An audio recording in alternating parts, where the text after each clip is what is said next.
오늘쯤이면 내란 수계는 파면되고 우리 모두는 조금씩 일상을 회복하리라 기대했는데 아직까지도 헌법재판소는 묵묵부답입니다.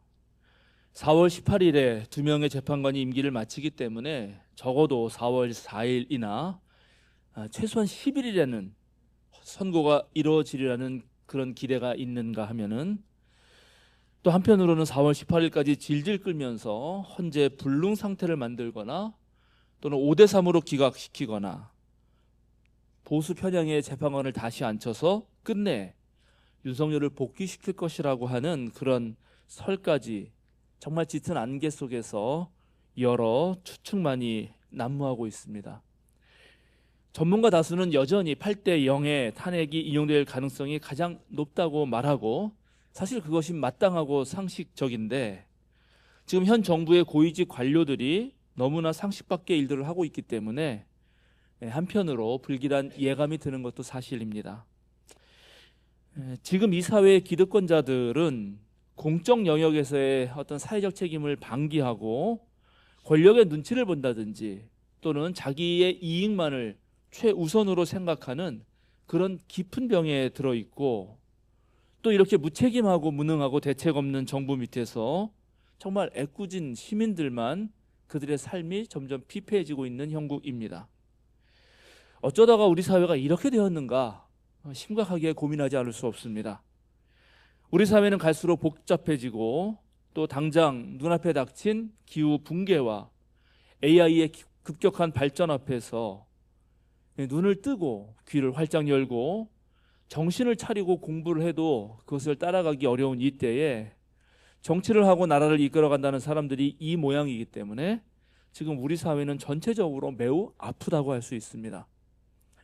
바울 사도께서 일찍이 모든 피조물이 신음하면서 자신들을 구원해 줄 하나님의 자녀를 기다리고 있다고 말씀하셨고, 과연 누가 우리를 죽음의 몸에서 건져내 줄 것인가 라고 그렇게 탄식하셨지만, 진실로 지금의 대한민국이야말로 온전한 치유와 참된 구원을 갈망하고 있다고 보아도 과언이 아닙니다. 2000년 전 예수께서 갈릴리 그 호숫가 유대 땅에 오셔서 하신 행동의 80에서 90%는 귀신을 내쫓는 것을 포함해서 사실은 모두 병을 고치는 것이다 라고 말할 수 있습니다. 또 예수께서 혼자서는 안 되니까 12 부르셔서 그들을 세상에 보내시면서도 명령한 것이 하나님 나라를 선포하고 또 치유하라 하는 것이었습니다.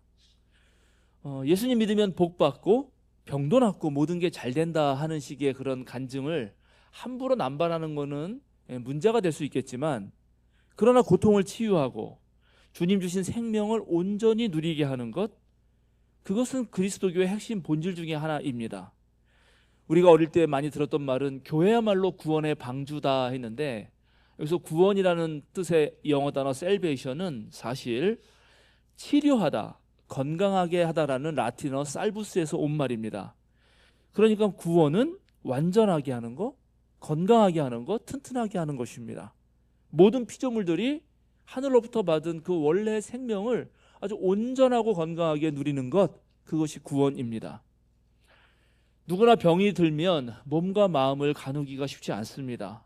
몸이 말을 안 듣고 일상의 생활이 상당히 어려워지죠. 거의 불가능할 때도 있습니다. 대체로 오늘 인간이 겪는 질병들은 감염성 질환하고 또 세균 없이 걸리는 비감염성 질환으로 나눌 수 있죠. 감기 같은 바이러스가 들어와서 우리가 힘들어지는 것은 감염성이겠고, 고혈압이라든가 당뇨병 같은 성인 질환은 비감염성 질환일 것입니다.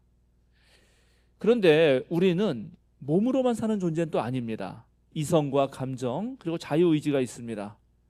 때때로 정서적인 문제로 인해서, 즉 마음이 아파서 우리의 신체까지 손상되는 질병들도 있죠. 전쟁 공포증을 앓던 병사가 갑자기 손발이 마비된다든지, 또 불행이 계속되면서 갑자기 눈이 안 보이고 앞이 안 보이는 그런 히스테리성 질병들도 있고, 만성적인 스트레스를 겪다 보면 설사나 변비, 두통, 요통, 위궤양, 각종 정신질환과 우울증, 화병, 상사병, 이런 병들을 보면은 아프다는 게 단순히 육체적인 문제만은 아니구나를 알게 됩니다. 또한 인간이라고 하는 한자어가 말해주듯이 사람은 사람들 사이에서만 사람일 수 있기 때문에 사람들이 모여서 만든 그 사회의 가치관 그리고 문화적인 판단들이 사람을 아프게 만들기도 합니다. 요즘에 TV에 나오는 연예인들은 하나같이 말랐죠. 날씬합니다. 그것을 아름다움의 표준으로 삼기 때문에 그것을 부러워하는 젊은 친구들이 날씬한 몸매를 가꾸려고 하다가 때때로 거식증 같은 병에 걸리기도 하고, 또 사회적 차별과 판단이, 사회적 또 편견들이 사람을 아프게 만들기도 합니다. 우리가 질병의 치유를 생각해 보면 또 하나 고려할 수밖에 없는 것이 사회 시스템입니다. 그래도 우리나라는 제법 국가가 운영하고 있는 이 건강보험 체계가 잘 돼 있는 편인데, 그렇지 않은 미국 같은 경우에는 정말 약이 있어도 허다한 사람들이 가난 때문에 고통의 수렁에서 빠져나올 수 없습니다. 여러분 다 잘 아시겠지만 마이클 무어 감독의 다큐멘터리 영화 시코 같은 것을 보면 정말 미국의 그 의료제도가 얼마나 허점이 많은가를 아주 여실히 또 신랄하게 비판하고 있습니다. 그러니까 누군가 아프다, 병이 들었다 하면 그것은 단순히 그 개인의 문제만이 아니라는 것입니다. 질병을 치유한다는 것은 몸도 정신도 그리고 바른 사회적 문화도 가치관도 그리고 원활한 사회의 치료 시스템까지 갖춰야만 가능한 문제이라는 것입니다. 오늘 성경 본문에는 질병으로 고통당하는 두 여성이 등장합니다. 한 여자는 회당장 야이로의 딸인데 이제 막 12살이 된 소녀입니다. 그런데 갑자기 어느 병에 걸렸고 거의 소생할 기미가 보이지 않아서 곧 죽음을 눈앞에 두고 있는 그런 중환자입니다. 또 다른 여인은 12해 동안 혈루증을 앓아왔습니다. 혈루증은 월경이 끝나도 피가 잘 멈추지 않는 증상입니다. 그 원인을 찾아서 치료하지 않으면 수시로 빈혈이 오고 정말 심하면 생명을 잃을 수도 있습니다. 그래서 이 여인은 여러 의사를 찾아다녔습니다. 그런데 고생만 진탕하고 가산마저 탕진한 채 병은 갈수록 악화되고 있습니다. 그러던 차에 마치 예수의 소문을 들었고 이제 군중을 해치고 가서 예수 곁까지 가서 예수의 옷자락을 만지자 병이 나았습니다. 그냥 읽으면 와, 이 예수의 능력이 정말 대단하구나, 옷자락만 만져도 병이 낫는구나 하는 그런 이야기 같지만 마가복음서는 이 이야기를 아주 묘하게 엮어 놓으면서 우리에게 다른 것을 깨달으라고 손짓하고 있습니다. 우선 이 여성이 걸린 병은 당시 문화에 있어서는 부정한 것이라고 평가받습니다. 레위기 15장 25절에서 28절에 이렇게 나와 있습니다.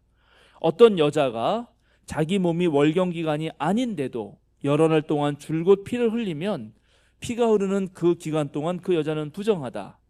몸이 불결한 때와 같이 이 기간에도 그 여자는 부정하다. 그 여자가 피를 흘리는 동안 눕는 자리는 모두 부정하고 그 여자가 앉는 자리도 모두 부정하다. 누구나 이런 것들에 닿으면 부정하다. 그의 옷을 빨고 물로 목욕을 하여야 한다. 그는 저녁 때까지 부정하다. 그러나 흐르던 피가 멎고 나서도 정하게 되려면 그 여자는 이래 동안 기다려야 한다. 그런 다음에야 정하게 된다.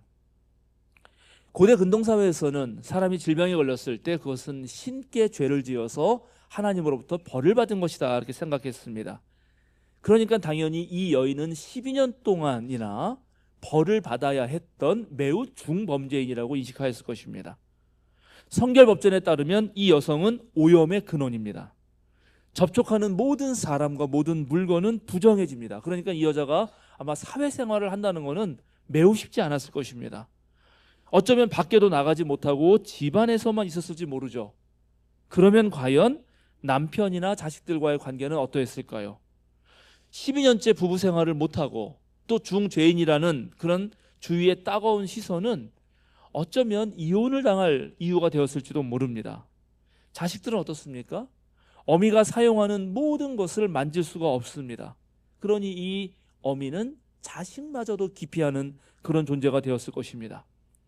육체적 질병으로 당하는 그 고통도 고통인데 당시 종교와 사회가 죄인으로 취급해서 어디에서도 낄 수 없는 존재가 되었기 때문에 아마 이 여인의 자존감은 한없이 추락했을 것이고 인간으로서의 존엄성을 갖기는 어려웠을 것입니다. 이쯤 되면 모든 것을 포기하고 인생마저도 놓아버릴 수 있을지 모르죠. 그러나 이 여자는 그렇게 하지 않습니다. 예수의 소문을 듣고는 과감하게 군중을 해치고 나가서 예수의 옷자락을 만집니다. 특별히 31절에 예수를 에워싸고 떠밀고 했다. 당시 많은 군중들이 예수 곁에서 예수를 떠밀치고 했다라고 하는 그 말을 봐서는 이 여인이 예수께 가는 것조차도 사실은 쉬운 일은 아니었을 것입니다.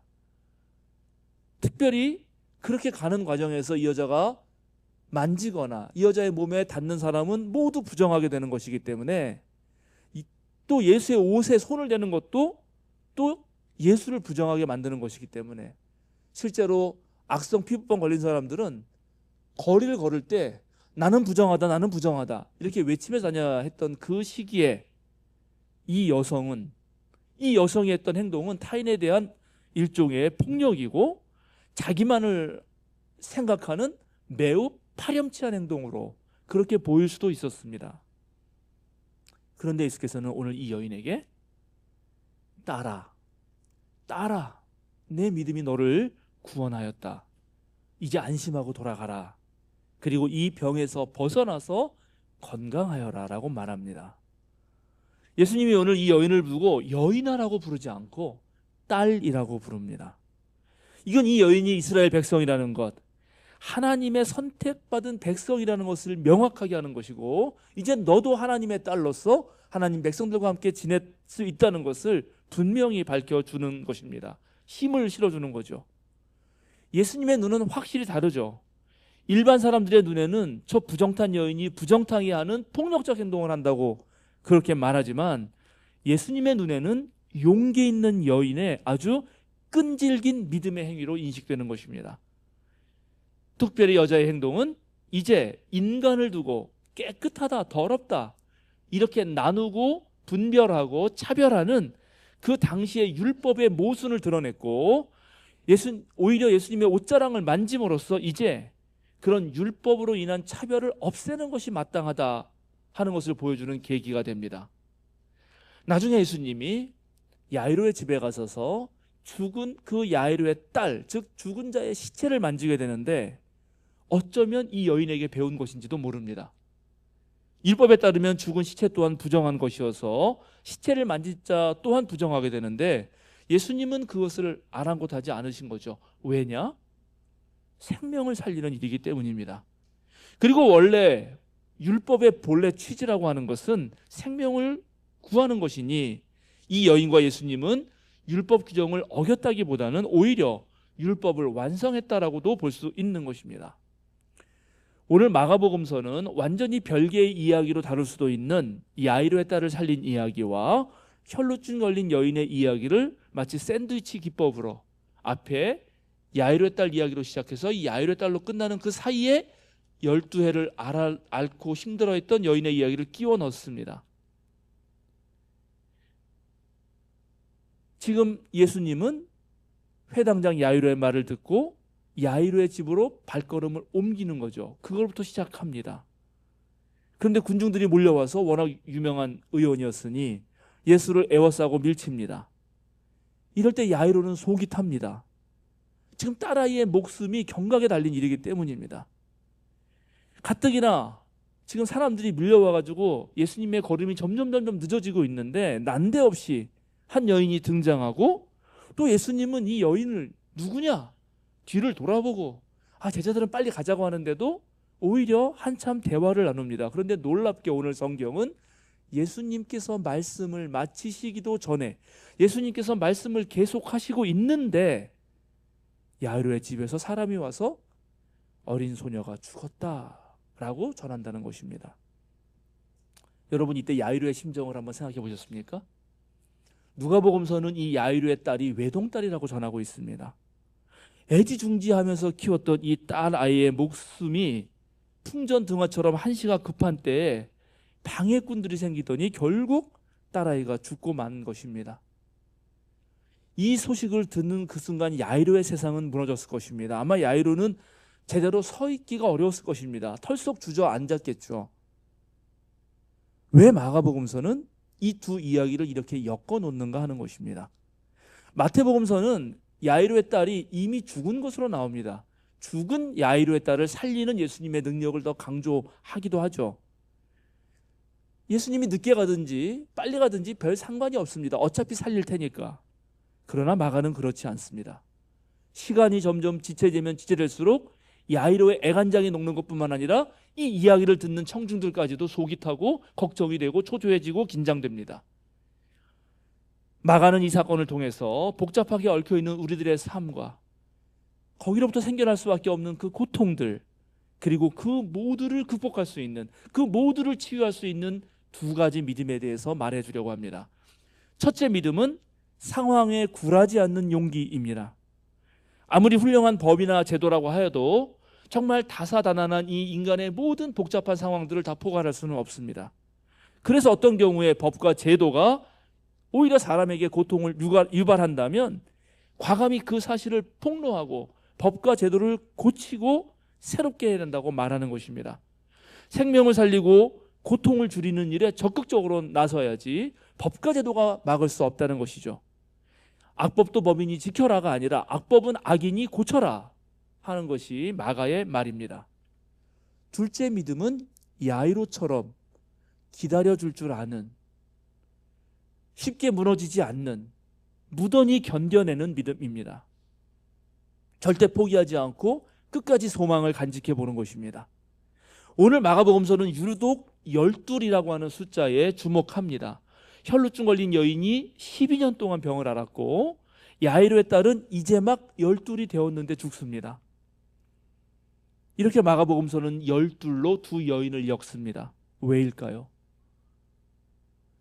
야이로는 회당장입니다. 그는 마을의 유력 인사로서 사회적 지위를 누리고 넉넉하게 살았겠죠. 그의 딸 또한 죽을 병에 걸리기 전까지는 아마 아버지의 사랑, 부모의 사랑 속에서 또 누가복음서대로 외동딸이라면 넉넉하고 행복하게 지냈을 것입니다. 그러나 오늘 이름도 없이 등장하는, 그래서 존재의 가치가 별로 느껴지지 않는 하여라는 이 불쌍한 여인은 야이로의 딸이 행복했던 그 12년 동안 너무나 고통과 수모와 눈물의 나날을 보냈을 것입니다. 한쪽에는 행복한 12애가, 한쪽에는 불행한 12애가 같이 존재하는 것입니다. 12년 동안이나 생명을 탄생시킬 수 없었던 이 여인이 치유되는 그 순간 이제 막 12살이 되어서 생명을 탄생시키는 그 아이가 죽는 것입니다. 마가는 일부러 우리에게 이 이야기를 들려줍니다. 이 묘한 대조는 인간 세상사의 복잡함과 얽힘의 구조를 드러냅니다. 누군가의 행복이 누군가의 불행을 담보로 이루어진 것이라는 뜻. 누군가의 배부름은 누군가의 굶주림 때문에 가능했다라는 것입니다. 이런 양면적 사고를 하지 못한 채 생명과 정의를 추구한다면 그것은 반쪽만의 진실이 될 것이다. 온전함에 이르기는 어려울 수 있다 하는 것을 기억하라는 것입니다. 그런데 놀랍게 오늘 이야기는 반쪽의 승리가 아니라 모두 생명을 얻는 온전한 치유입니다. 모두가 행복한 결말을 맺을 수 있었던 것은 예수의 결단, 그리고 야이로가 끝까지 믿었기 때문입니다. 예수님은 당시의 정결법을 깨고 예수 자신을 부정하게 만든, 그래서 불결하고 파렴치해 보이는 여인의 행동에서 오히려 참된 믿음을 봅니다.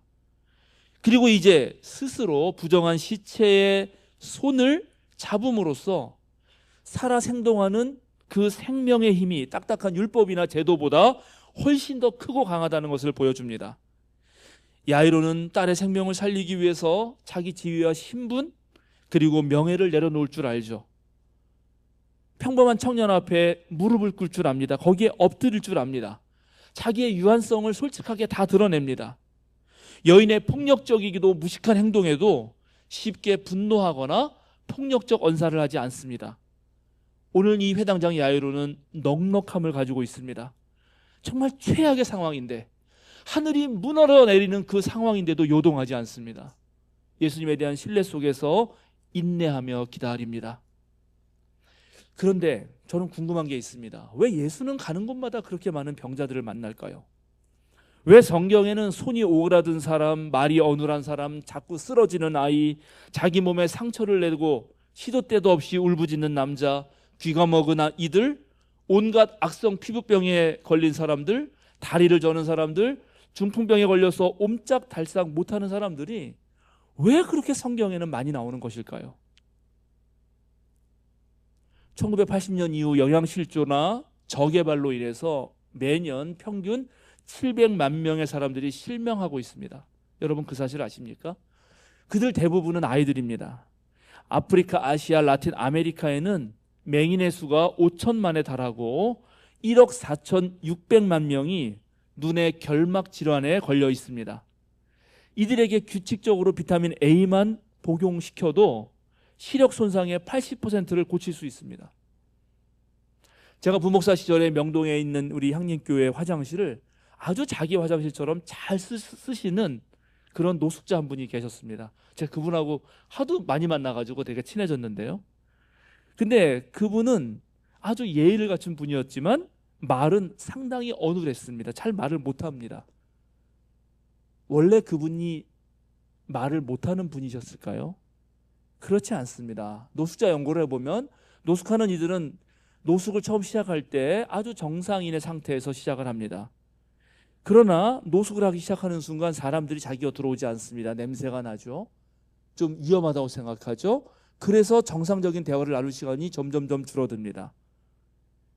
그렇게 오랜 시간 고립된 생활을 하다 보면 이제 말하는 것이 미숙해지고 나중에는 자신의 생각을 말로 표현하는데 상당한 어려움을 겪게 됩니다.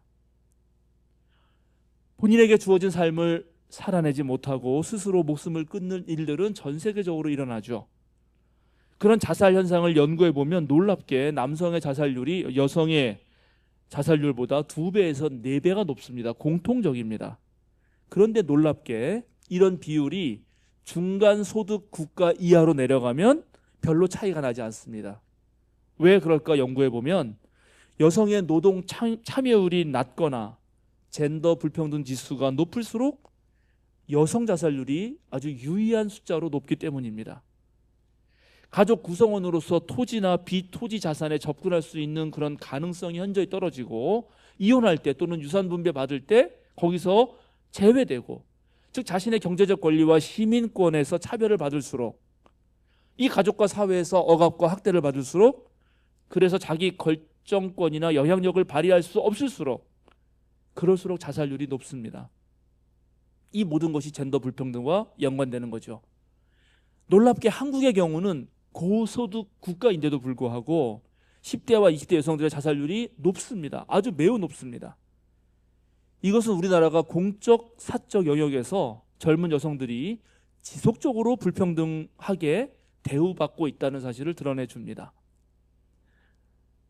성경에 등장하는 병들, 장애 증상들 또한 모두 이런 사회적 양극화 속에 발생하는 절대적 빈곤, 또 전쟁과 기근의 상처들, 비인간적인 억압과 수탈로 인해서 폭력적 상황에서 당한 것들 때문에 생겨난 것입니다.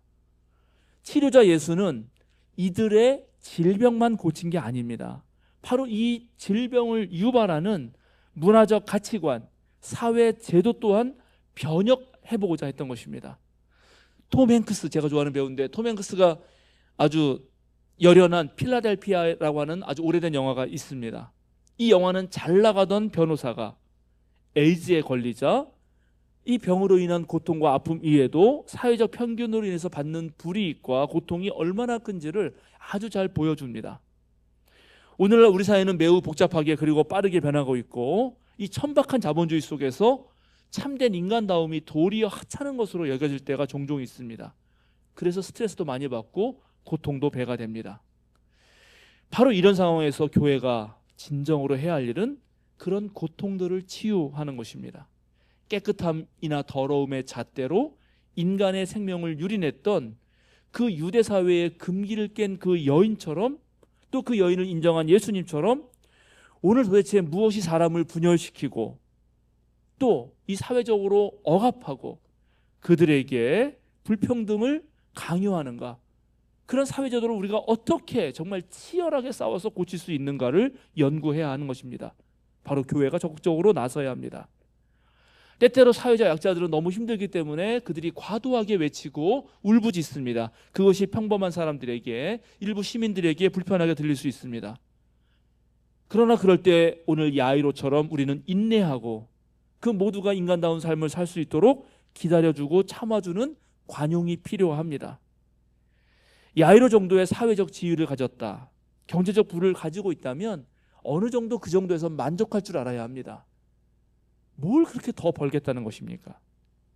2024년 7월 유엔 식량 농업기구를 비롯해서 5개 유엔 기구가 발표한 그 자료가 있습니다. 세계 식량 안보 및 영양 현황 보고서라는 것인데, 거기를 보면 2023년도에 7억 3,300만 명이 기아 인구입니다. 즉 만성적인 영양실조에 시달리고 있는 것입니다. 7억이 넘습니다. 전 세계적으로 11명 중에 1명은 지금 만성적 기아로 고통받고 있는 거고, 아프리카는 5명 중에 1명입니다. 북한의 경우는 지금 전체 인구의 53%가 영양 부족 상태에 있습니다. 향림교회 여러분, 정말 오늘날 우리를 병들게 하는 게 뭘까요? 세균일까요? 또 이 병든 우리를 치유할 수 있는 그런 것은 무엇일까요? 재난의 때, 특별히 위기의 순간에 우리에게 진정으로 요구되는 것은 믿음입니다. 정말 진정한 믿음은 큰 두려움을 쫓아내고, 온전한 믿음은 절망의 시면을 희망의 가능성으로 바꿔줍니다.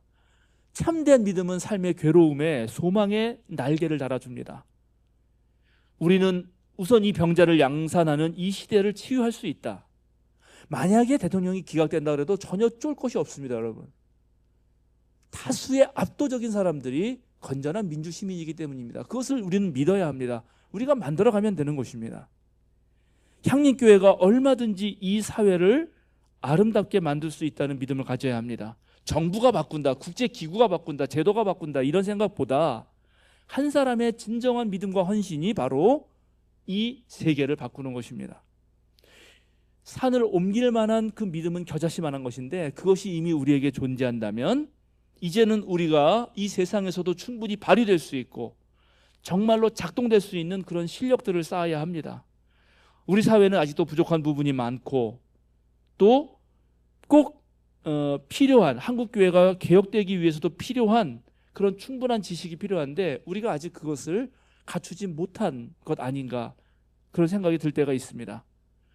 그래도 그나마 향리는 잘하고 있다라고 하는 칭찬을 듣긴 하지만, 우리는 여전히 이 땅의 정치 경제적 현실, 또 기후붕괴의 문제, 인공지능을 비롯해서 이 자연과학의 놀라운 발달에 따라서 인류 문명이 변화하고 있는 이 사태, 그리고 우리 일상의 면면이 스며져 내려오는 전통 문화 같은 것들, 우리가 공부해야 할 것은 너무너무 많은 것입니다. 지금 정권을 잡은 이들이 무지막지하게 법을 어기면서 제멋대로 할 때 또 그들을 막아낼 그런 장치들에 대해서도 우리는 함께 고민해 보아야 합니다. 우리 삶 깊은 곳까지 들어와 있는 이 가상현실 속에서 정말 더욱더 증폭되고 있는 확증 편향의 문제, 어떻게 하면 그 카카오톡을 도는 그 말도 안 되는 거짓 뉴스들을 막을 수 있을까?